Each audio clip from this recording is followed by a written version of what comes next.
Buenas tardes, mi nombre es Lucas Bossi, gerente técnico de tráfico de PTV para América Latina.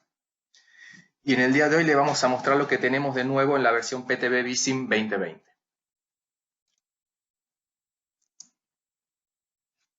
Esta va a ser la agenda para el día de hoy. En primer lugar vamos a ver los cambios a nivel general. Después vamos a ver algo relativo a la visualización. Seguido a eso la simulación vehicular. Y por último la usabilidad. Solamente en esta presentación nos vamos a concentrar en el Visim y en simulación vehicular porque hay bastantes cosas en la parte de simulación peatonal. Eso hace que hagamos un webinar separado de todas las novedades del BizWalk 2020.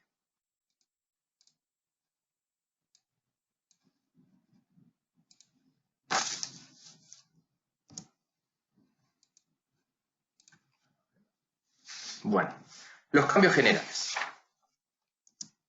Como primer medida, yo me imagino que se habrán dado cuenta, es en los números de las versiones. ¿Por qué pasa esto? Porque hasta ahora teníamos Visim 11, Visum 18 y Vistro 7. Y el problema surgía, por ejemplo, cuando teníamos que pasar exportar modelos de Visum a Visim y no sabíamos, no había forma de tener la relación en la cabeza de que el Visum 18 corresponde al Visim 11 o al Vistro 7. Entonces, para evitar esos nuevos futuras confusiones, se decidió que se va a poner el año del producto. O sea, a partir de ahora van a ser 2020, el año que viene 2021 y así sucesivamente. Entonces, de esa manera, uno ya sabe la correspondencia entre los distintos softwares.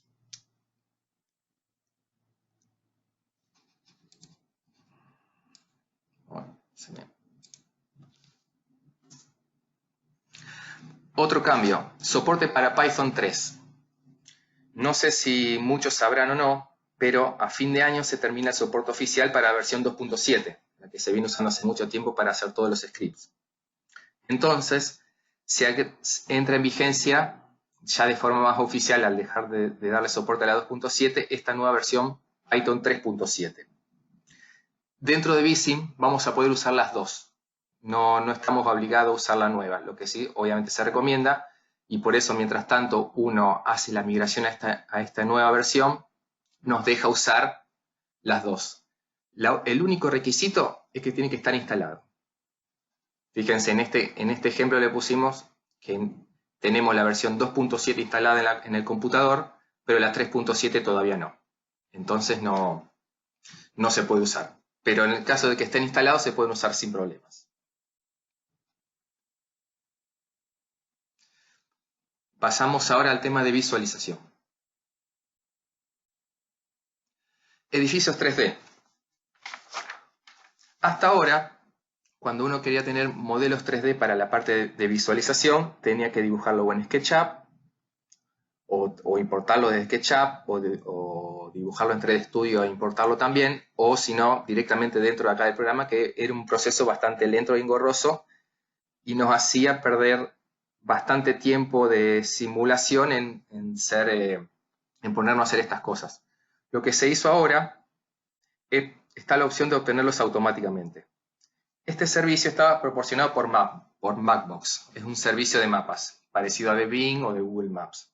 Se activan los parámetros gráficos, acá, se pone Show Buildings, y es importante saber que solo se muestran todos los edificios donde hay un elemento construido de nuestro modelo. Es decir, no me va a mostrar en esta vista todos los edificios hasta donde termine el horizonte. Solamente va a mostrar en las cuadrículas de mapa del OpenStreetMap donde haya dibujado algún link o algún conector de nuestro modelo. ¿Esto para qué es? Es para evitar que el modelo se vuelva muy pesado para la tarjeta de video.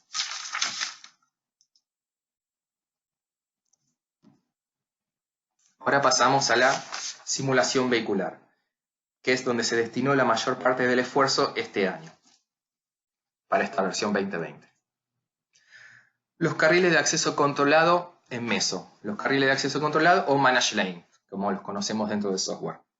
Hasta ahora no se podían usar los carriles de acceso controlado o Managed Lane en mesosimulaciones o en simulaciones híbridas.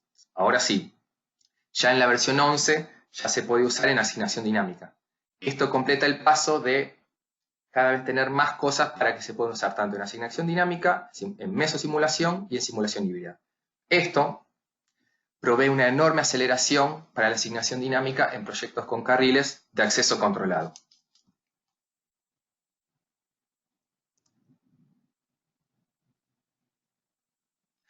La distribución de distancia de cambio de carril o Lane Change Distance Distribution. Bueno, finalmente llegó. Es lo más pedido desde la función undo desde vsim 6. Ahora también se puede hacer esto mismo que hace ya tiempo se puede hacer desde los links o conectores, de los links o los enlaces en un conector. Se agrega una distribución de distancia por clase de vehículo para que pueda hacer el cambio de carril. Se puede hacer una en general para todas las clases de vehículo o una en particular para cada uno.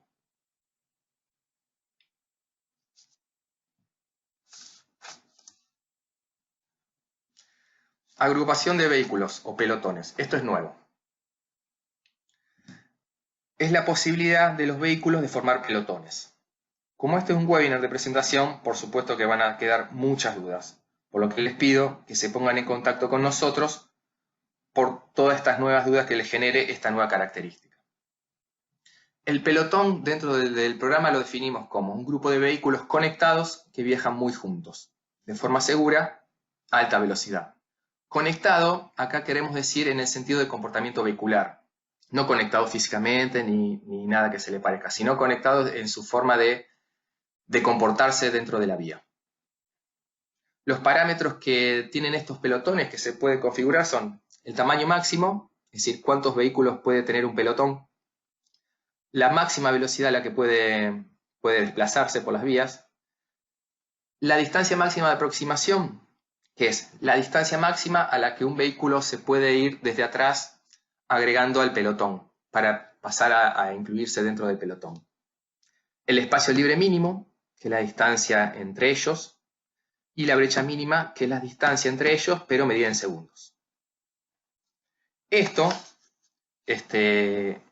nueva característica evita el uso de scripts, que era lo que ciertos usuarios venían haciendo para generar este comportamiento. Ahora ya no hace falta más eso, está integrado dentro del software. Una cosa importante a saber, el comportamiento estable. ¿Qué significa esto? Que no hay simulación de la dinámica interna. ¿Qué significa eso? Que solamente se modela el comportamiento del vehículo líder. El resto lo sigue, nada más. O sea, se hacen los cálculos sobre el vehículo líder y el resto de los vehículos del pelotón lo imitan en su comportamiento. Y el caso de uso, entre muchos otros que puede haber, es el estudio de efectos sobre el tráfico general de estos pelotones, ya sea en forma de vehículos autónomos, que es lo que se está viniendo en Europa y a lo mejor en un par de años se ven acá, o si no en otras situaciones particulares de formación de pelotones en autopistas o en vías rápidas. Estas son las distintas características que tienen los pelotones. Un vehículo puede acercarse por detrás y formar un pelotón solo si tiene el mismo comportamiento vehicular. Acá lo estamos mostrando que como los dos vehículos tienen el mismo comportamiento vehicular, representado por el color, se puede acercar para formar el pelotón. Si no de esta manera, no se puede. Con esa premisa, se podrían tener distintos comportamientos para distintos pelotones. Uno para autos, acá lo ven de color celeste o azul, y otro para camiones o para buses de color verde. O sea, se puede hacer que dependa de la clase de vehículo. Como ahora el comportamiento vehicular se puede definir por carril, esta también es una característica nueva, el comportamiento vehicular hasta ahora solamente se definía por el link entero o el conector entero. Ahora no, ahora se puede definir un comportamiento vehicular por cada uno de los carriles. Es como se vino haciendo con el display types, que antes se ponía solo que se vea de un color todo el link y que después se pudo hacer un color distinto por cada carril. Bueno, esto es la misma lógica. Por cada carril uno puede poner un comportamiento vehicular. ¿Eso qué hace? Que en un determinado carril nosotros permitamos que se formen los pelotones. Y en otro, que no, que sigan yendo de forma individual. Esto, por ejemplo, podría ser útil cuando se forman pelotones en los metrobuses, cuando van 2 o 3 buses juntos y que van rápido y a la misma velocidad y con la misma distancia a gran velocidad. Dentro del pelotón no se aplica la distancia mínima de seguridad, la que viene definida por los comportamientos vehiculares, sino los parámetros espacio libre mínimo y brecha mínima, que les dije anteriormente acá. Estos dos intervienen. O sea, si yo en la fórmula de comportamiento vehicular tengo que se acercan 1 metro, pero en espacio libre mínima yo le pongo menos distancia o más distancia, me va a respetar esa. Dentro del pelotón rige esta distancia, fuera del pelotón rige esta otra. ¿Qué pasa cuando un vehículo quiere salir del pelotón? Porque de su decisión vehicular así lo dispone. El pelotón se extiende, es decir, aumenta la distancia entre el vehículo que quiere salir y el antecedente y el precedente, para permitirle realizar la maniobra de salir. Y el pelotón se vuelve a reagrupar. Y sigue su recorrido hasta que en otro momento otro vehículo quiera salir del pelotón. Es decir, una vez que los pelotones son móviles, no es que quedan en algo fijo y una vez que se forman quedan así hasta que salen del modelo de la red. No, aunque ingresan al pelotón, los vehículos siguen manteniendo sus decisiones vehiculares. Solamente cuando comparten determinado link o determinado conector con otras clases de vehículos de la misma clase y se cumplen las condiciones de formar el pelotón, lo forman. Una vez que tiene que seguir por otro camino, sigue sin problema. Acá, interacción del pelotón. Aunque se modela el comportamiento del vehículo líder, si un semáforo se pone rojo a la mitad cuando está pasando un pelotón, este se rompe y se forman 2 pelotones. El original, que sigue porque no lo alcanzó la luz roja del semáforo, y el que es detenido por el semáforo. Entonces después cuando el semáforo vuelve a verde, ya hay este pelotón, ya está muy alejado que este, y sigue con su comportamiento, y ahora este pasa a ser el vehículo líder. Y este queda con el vehículo líder original. Y las características de los pelotones pueden cambiar de un link a otro, cambiándole el comportamiento vehicular. Por ejemplo, en un link pueden tener una determinada cantidad de vehículos por pelotón y en el link siguiente puede tener más o menos, o cambiar la velocidad o la brecha mínima, es decir, cualquiera de los parámetros. Puede cambiar de uno al siguiente. En eso también tenemos total libertad.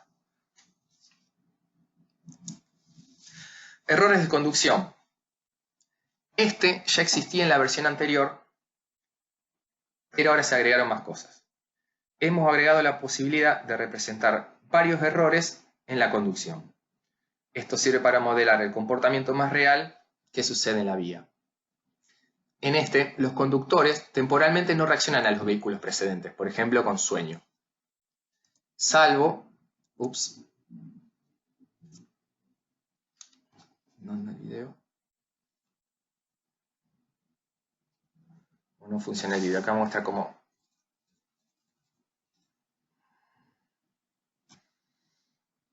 No se ve el video. Bueno, después lo vamos a mostrar. En este, el conductor no frena a la distancia que tiene que frenar, pero sí o sí frena cuando llega a la distancia de frenado de emergencia. Ya existía la pérdida temporal de atención, pero ahora posee más parámetros. La duración y la probabilidad por segundo de simulación que suceda la falta de atención.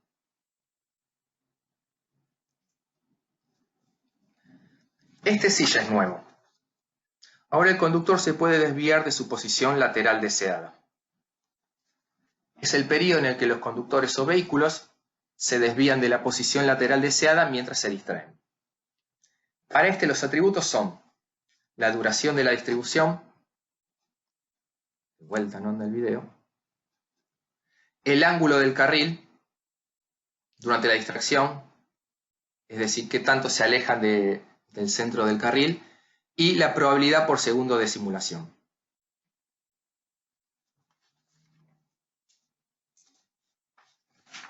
El tercer error, que le decimos cálculo erróneo. Usualmente los conductores estiman la velocidad de los vehículos circundantes y por ende calculan las distancias bien de frenado. Con este parámetro es posible aplicarles este factor a la velocidad que calculan. Eso hace que las decisiones al cruzar un área de conflicto no sea la correcta y que se produzcan colisiones. Una cosa que hay que decir es que estas colisiones no las calcula Vision automáticamente. Se las puede ver cuando un vehículo pasa por encima del otro.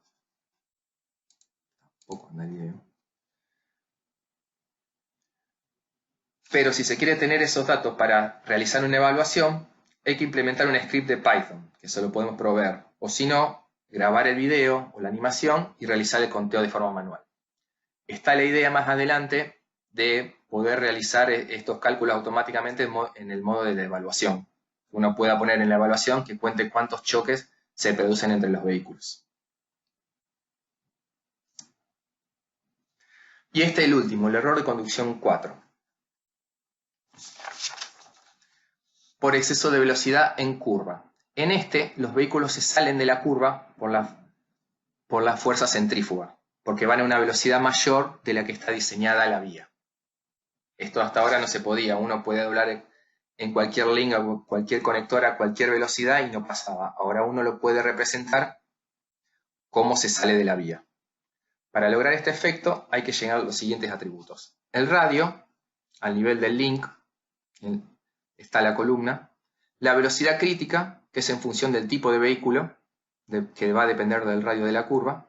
Y la velocidad de deriva lateral, que depende de la velocidad sobre la velocidad crítica, en función del tipo de vehículo. Es decir, se llenan estos tres parámetros, esto en los enlaces y estos dos en los tipos de vehículo, y después se produce este efecto.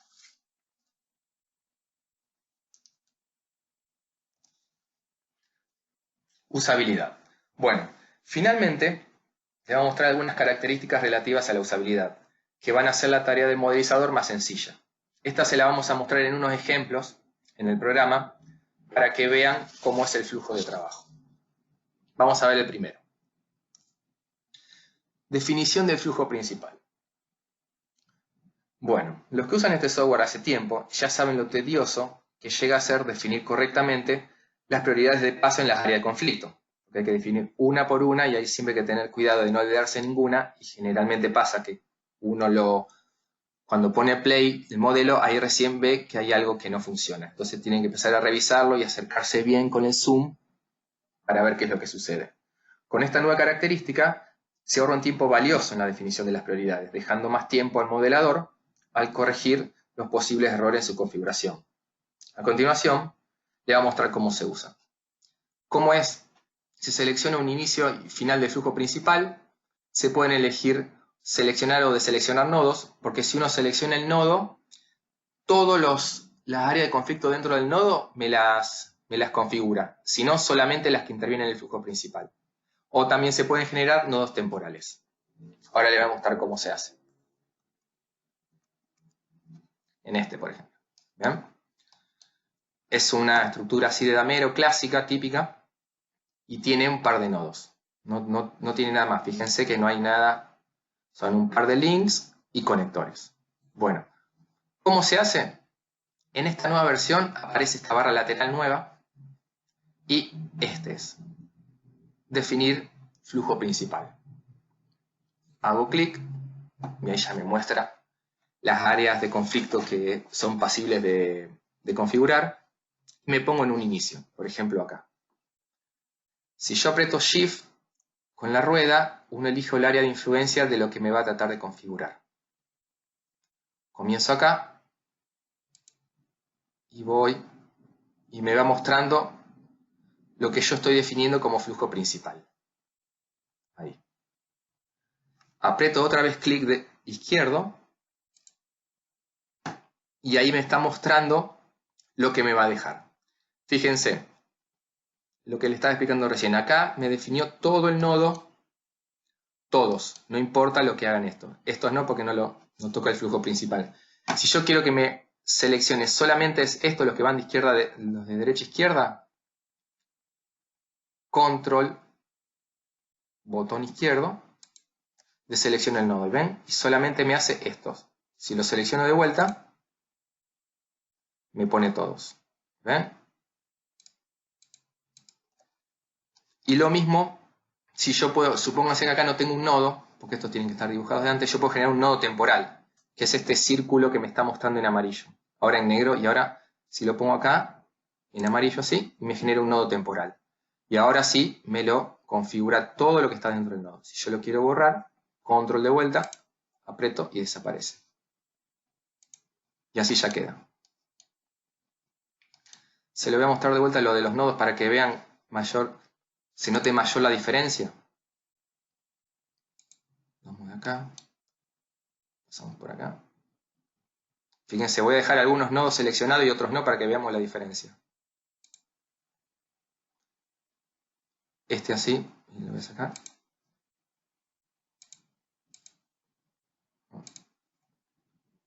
¿Ven cómo va cambiando? Ahí está. ¿Ok? ¿Ven? Ahí están. Esto no se seleccionó todo el nodo y en este sí. Entonces de esta forma uno puede realizar trabajos más rápidos. Lo puedo hacer varias veces si quieren con este de acá. Lo llevo para acá. Aprieto el tilde verde y ya queda de vuelta para los dos sentidos. O sea, como ven ahora, fíjense qué diferencia hay respecto a lo que se podía hacer hasta la versión 11. Esto libera mucho trabajo. Es muy interesante esto.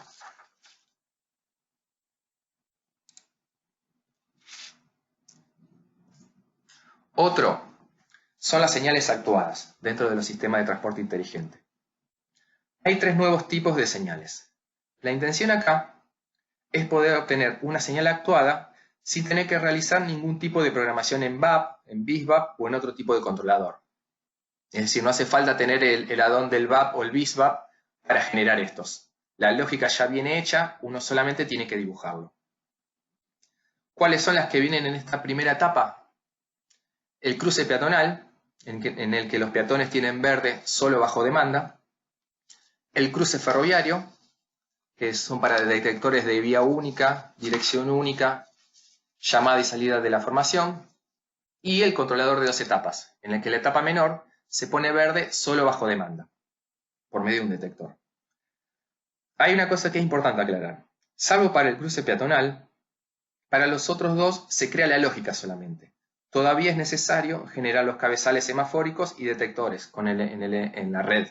No lo hace automáticamente. Para el cruce peatonal sí, que es lo que le vamos a mostrar ahora. Pero para el cruce ferroviario y el controlador de 2 etapas, se genera la lógica, la del VAP, pero tienen que estar todavía dibujados los detectores y los cabezales semafóricos. Vamos a ver cómo se genera un cruce peatonal.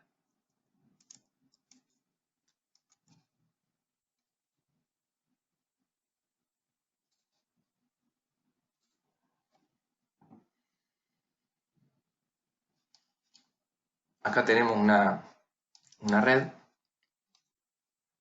dos conectores, este está como área peatonal, unas áreas peatonales, y fíjense que acá no hay ningún controlador, está en blanco. Bueno, ¿cómo se crea? Teniendo activado links, sobre el link este peatonal, control botón derecho, o botón derecho, según como tenga la configuración, aparece este nuevo, Add Signalized Pedestrian Crossing. Uno hace clic, y ya está. Como ven, acá está el detector, acá están los grupos de señales, y acá están del otro lado. Y lo que es importante, que cada cabezal semafórico y detector sobre los links peatonales se generan sobre el link correcto, porque como ustedes saben, cuando uno genera un link peatonal, en realidad se generan dos, uno encima del otro. Y ya todos los que han hecho estas cosas saben que lo más complicado siempre es poner el detector y el cabezal semafórico sobre el link correcto, porque si no parece que vienen por acá los peatones y se detienen acá. ¿Por qué? Porque está puesto en el link correcto. Bueno, como les contaba recién, no había nada y ahora está este, del tipo Pedestrian Crossing. Si uno lo edita, pedestrian crossing. Acá está ya todo creado. Y con los grupos de señales también. ¿Ven? El tipo default y la señal de llamada con el detector. Acá está este. Y lo que yo le decía también son Railway Crossing y el Two-Stage Controller. Que uno ya los puede elegir, está la lógica, pero no están, soy enfático en esto, no están los conectores ni los cabezales semafóricos instalados. Uno los tiene que dibujar. Lo que sí se ahorra es realizar toda la programación en VAP. Bueno, oculto las etiquetas para que lo vean.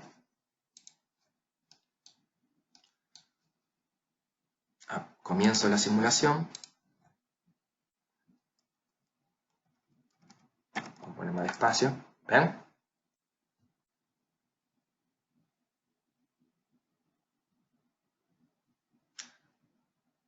Se pone en rojo automáticamente una vez que quedan determinado tiempo en el detector los peatones. Le da luz verde a los peatones. Es lo que siempre uno trata de hacer con la programación del VAP, que cuando uno no tiene el add-on del VAP o del BISVAP se complicaba mucho hacer esto. Bueno, esto ya ahora ya se evita. La idea es que lo puedan hacer y no tener que depender de este add-on.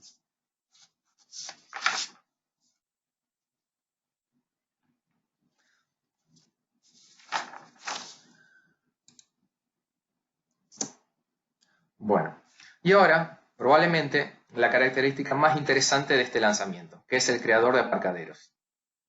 Hasta ahora había dos opciones para generarlos, o uno por uno, o usar la característica que está hace ya tiempo de copiar y pegar de un ejemplo ya existente, ya sea de lo que viene en la carpeta de ejemplos o de alguno que ya hayamos hecho en algún proyecto anterior. Y luego habría que acomodar los enlaces, los conectores y las rutas para que parezcan hechos de una forma sistemática. Bueno, ahora ya no más. Con el creador de aparcaderos se puede realizar todo eso de forma automática, con unas funcionalidades que ahora le voy a mostrar en el ejemplo.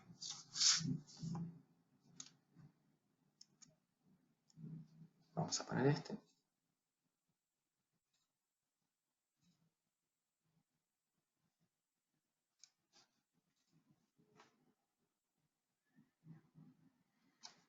Bueno, acá tengo un ejemplo vacío, solamente es un link, nada más, para no hacerlo ningún complicado. Y para crearlo, lo que hay que hacer es, vamos de vuelta a esta barra, Create Car Park. Activamos y de vuelta tiene, como en el Create Major Flow, el indicador donde va a empezar el aparcadero y un área amarilla. Bueno, lo inicio acá. ¿Ven? Y acá ya me los empieza a generar. Supónganse que yo quiero hasta acá. No lo hagamos muy grande. Clic izquierdo y me aparece una ventana que son las propiedades de este aparcadero. El primer nivel, primero el nivel, en qué altura está.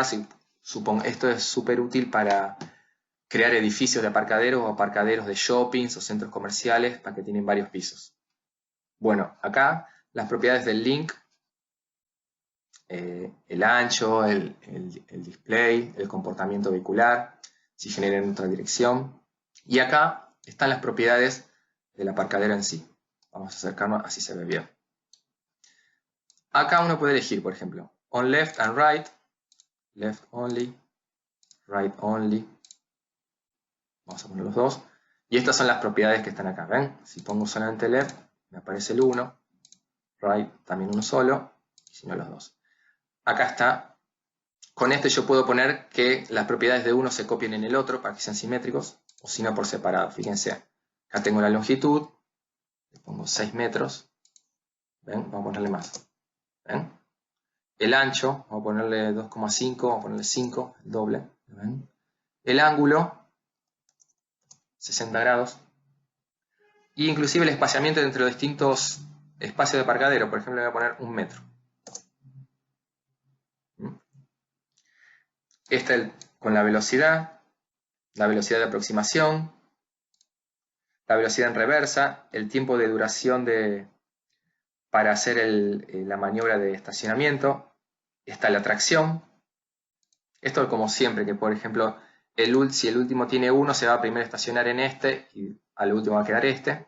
Dejamos todo igual. Esto si cuando tiene 2 sentidos, si accede por la dirección principal o la contraria. Y acá abajo, la decisión de estacionamiento, bueno, el porcentaje de vehículos que se van a aparcar y la duración. Vamos a ponerle 5 segundos. Fíjense una cosa, supónganse que esto yo lo dejo como estaba antes. 5, 90 y 0. Esto yo también lo puedo editar de forma gráfica, fíjense. Acá, el largo, así el ancho, fíjense que como cuando sobrepasa el área me lo empieza a borrar. Con este el ángulo también. Fíjense las crucecitas amarillas que están apareciendo porque me está borrando aparcaderos. Y con este el ancho también. Con este de acá, bueno, todavía no está en alemán todavía. Pero significa, por ejemplo, que en este, si yo pongo así, que no estacionen en estos. Que sigan derecho y que solamente estacionen en este. Y acá si quiero, yo por ejemplo quiero borrar, supónganse que yo pongo una salida de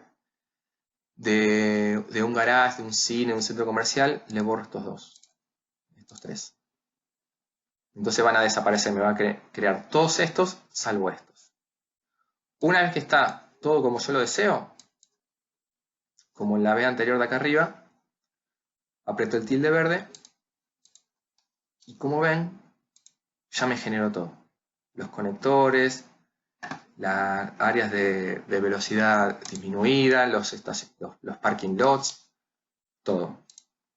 Inclusive la decisión acá está. Bueno. Entonces ahora lo único que nos queda hacer es apretar play.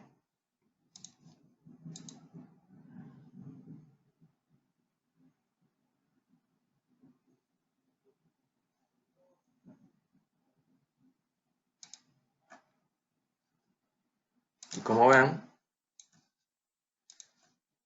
es como se hacía hasta ahora de copiar y pegar de un ejemplo, por ejemplo, de 45 grados, pero con los ejemplos que vienen instalados por default, no se podía hacer esto de la separación o darle ángulos muy específicos. Es decir, se podía, pero era muy engorroso y no podía pasar un día entero modificando uno y después copiando y pegando las cosas. En cambio, de esta manera se hace de forma más... Estoy viendo que unos vehículos desaparecen. Eso vamos a tener que hablar con la gente de Alemania. Bueno. Una cosa importante notar que todo esto lo que se genera, como todos los estacionamientos ahora, es de forma temporal. Si yo lo detengo, desaparecen. Quedan las áreas de velocidad reducida, pero no la regla de prioridad. Otra cosa que les muestro acá, que también apareció en esto, que es bastante útil, cuando uno genera una prioridad, la línea de pare y el detector, antes uno tenía que modificar la distancia, acá dice 5 metros, vamos a ponerle 10 metros. Y ya está. Entonces quedaba, y una vez que, si yo quería modificar esto, tenía que ir a editarlo, ya sea mostrando la lista o haciendo doble clic. Y tenía que poner 7,5. Bueno, cierro esto para tener más espacio. Ahora no hace falta. Ahora uno lo agarra de acá y lo mueve. Y en este cartel de información nos va mostrando a qué distancia del detector nos va quedando. ¿Ven? Es mucho más sencillo ahora. Bueno, y por último le voy a mostrar otro ejemplo de aparcaderos para que vean una posible aplicación. Acá llegan de dos lados distintos y llegan a parquearse. Vamos a ponerlo más despacio para que lo vean. ¿Ven? O sea, esto que antes llevaba mucho tiempo, ahora en media mañana o en un día ya se puede configurar completamente y sin ningún tipo de problema. Y lo más importante es la seguridad de que está bien hecho. que esto no va a generar ningún error.